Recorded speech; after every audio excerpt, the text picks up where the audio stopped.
கல்வி தனியார் முதல வணிக பொருளாக மாற்றப்பட்டது பச்சை குழந்தைகளுக்கு, நாம் குழந்தைகளுக்கு செய்கிற பெரிய துரோகம்.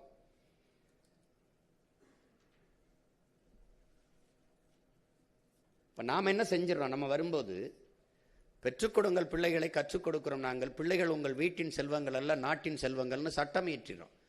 உங்கள் பிள்ளையை பெற்றதோட முடிஞ்சது, நாட்டின் செல்வம் நீங்கள் எங்கிட்ட ஒப்படைச்சிடணும். அவன் என்ன படிக்கிறான்னு நினைக்கிறான்? மருத்துவமாக படிக்க வைப்பேன், பொறியாளராக படிக்க வைப்பேன், இல்லை விளையாட்டா விளையாட வைப்பேன். அவனுக்கு எல்லாமே நாங்கள் கொடுத்து அரசு கொடுத்துரும். நீ போய்கிட்டே இருக்க வேண்டியதுதான்.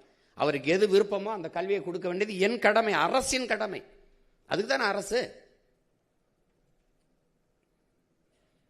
இப்போ இங்கே இது பல மாதிரிகள். நான் இந்த கல்வியின் தரத்தை உலக தரத்தை கொண்டு போயிடுவேன். நான் ஆகச்சிறந்த கல்வியை என் பிள்ளைகளுக்கு கொடுக்கணும்னு ஒரு கனவு இருக்குது எனக்கு.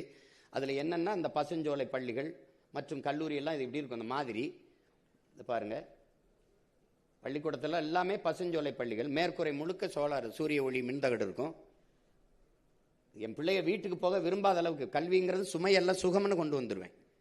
வீட்டு பாடமே கிடையாது, 8ஆம் வகுப்பு வரைக்கும் ஹோம்ஒர்க் கிடையாது, புத்தகங்கள் கிடையாது. இப்போல்லாம் புத்தகம்னா அந்த வகுப்பறையிலே வச்சுருப்பேன். இரு ஓரத்துலையும் நான் பெட்டி அடித்து அந்த பிள்ளைய பேர் எழுதி சாவி அவன் கையில் கொடுத்துட்டு வச்சுட்டு போண்டிதான். வீட்டு பாடம்லாம் கிடையாது.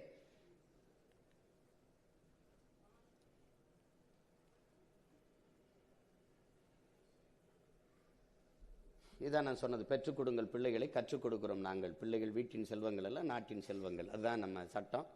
அப்போ தரத்தை உயர்த்திடுவேன், வழி இல்லை. எல்லா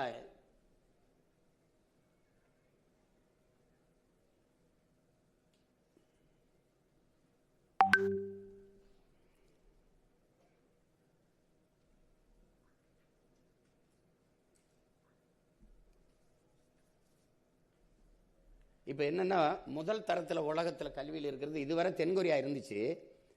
அதை முந்திட்டு இப்போ ஃபின்லாந்து போயிடுச்சு. ஃபின்லாந்தில் பார்த்தீங்கன்னா இந்த மருத்துவருக்கோ இல்லை மாவட்ட ஆட்சியருக்கோ காவல்துறை அதிகாரிகளுக்கோ நீதிபதிகளோ மதிப்பு கிடையாது. அங்கே ஆசிரியருக்கு மட்டும்தான் பெரிய மதிப்பு. ஆசிரியர்கள் படித்தா அவங்களே 2 ஆண்டு மேற்படிப்பு எல்லாமே முதுகலை பெற்றவர்கள் தான் அங்கே ஆசிரியராக இருக்காங்க. அது 7 வயசில் தான் 1ஆப்பு சேர்க்குது. உலக தரத்தில் இன்றைக்கி இருக்கிறது கல்வியில் 1வது இடத்துல ஃபின்லாந்து இருக்குது, 2வது தென்கொரியா, 2வதுக்கு வந்துடுச்சு. இப்போ அவன் முந்திட்டான் ஃபின்லாந்து. அங்கே இருக்கிற கற்பித்தல் முறையை பாருங்கள். 7 முதல் 18 வரை கட்டாய கல்வி, 7 வயசில் தான் 1ஆப்பு சேர்க்குறான். இப்போ அந்த ஒரு குழந்தைக்கு தானே அந்த வேலையை எப்போ செஞ்சுக்கிற முடியுமோ அப்போ தான் அதை கல்வி சேர்க்கணுன்றான். இப்போ 2வது இடத்துக்கு தென்கொரியா வந்துடுச்சு. அவன் 8 வயசில் சேர்க்குறான் 1ஆப்பில்.